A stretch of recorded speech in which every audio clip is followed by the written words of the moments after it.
Parliamo di questo progetto ASPAS, un progetto qui presso la fattoria Ruralia dove si parla di agricoltura innovativa.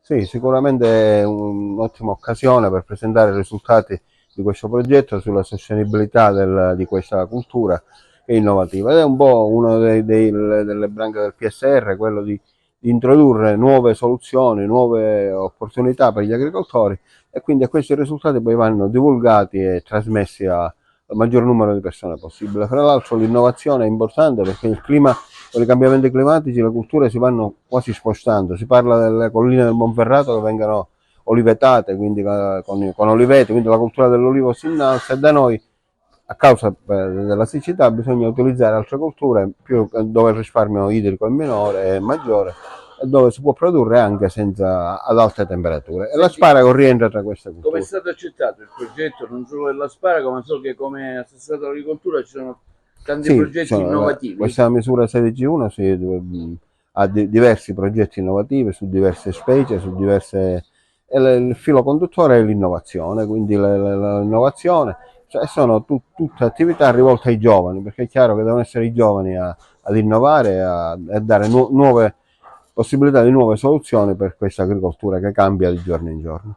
Presidente, un importante convegno sull'asparago Go Aspas, che vede qui presso la fattoria Ruralia tanti esperti discutere sul progetto. Una sintesi di quello che ci sarà oggi? Un ulteriore appuntamento del progetto GoAspas, quel progetto di cooperazione fatto tra alcune aziende private di Confagricoltura, il CREA, l'Università di Catania e il CREA di Montanaso. Abbiamo dimostrato che l'asparago domestico si può coltivare nelle nostre aziende. Lo abbiamo saputo fare in un'azienda nel Vittoriese, quindi nella zona a mare, lo abbiamo fatto a Naro nell'azienda partner di un nostro socio di Confagricoltura. Ci sono dei grandi risultati, quindi possiamo immaginare delle culture alternative a quello che facciamo. Oggi con i cambiamenti climatici dobbiamo sforzarci in ogni modo anche a trovare soluzioni se vogliamo continuare a fare gli agricoltori e immaginare nuove culture. Ahimè la mancanza di acqua, ahimè il cambiamento climatico, come dicevo, ahimè dei modi diversi di fare agricoltura ci impongono di scommettere su nuove e altre produzioni. L'asparago potrebbe essere uno di questi. Un punto della situazione anche voi come Confagricoltura?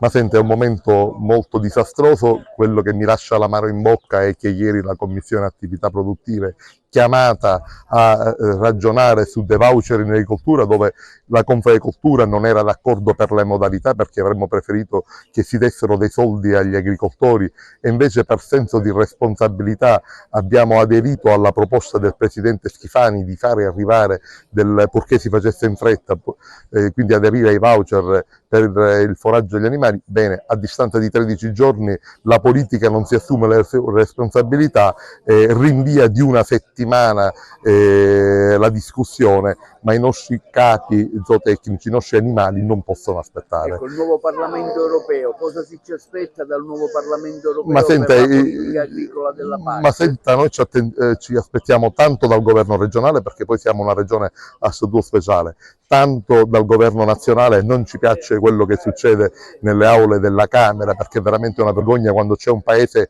in ginocchio, e dal nuovo Parlamento europeo ci aspettiamo tanto. Certo, abbiamo un decreto di emergenza, giorno 16 i nostri agricoltori, noi agricoltori, saremo chiamati a delle scadenze tributarie, ancora non abbiamo un provvedimento per dirci se li dobbiamo pagare o meno. Se questa è l'attenzione verso un comparto che sta morendo in grave crisi, dalla zootecnia, dalle fruttifere, dagli agrumeti ai seminativi, e allora forse qualcuno non ha ancora capito niente. Dunque, l'equipe del Dipartimento di Agricoltura, Alimentazione e Ambiente dell'Università di Catania si è occupata appunto dell'implementazione di innovazioni agronomiche rivolte alla massimizzazione e all'ottimizzazione sia del ritorno economico, della gestione economica della cultura dell'asparago, sia per quanto riguarda la sostenibilità. Infatti abbiamo condotto delle prove per quanto riguarda sia il sistema di irrigazione sia la pacciamatura che una prova sul sesto d'impianto, tutte rivolte appunto all'ottenimento di un miglioramento per quanto riguarda i risultati bioagronomici della cultura dell'asparago.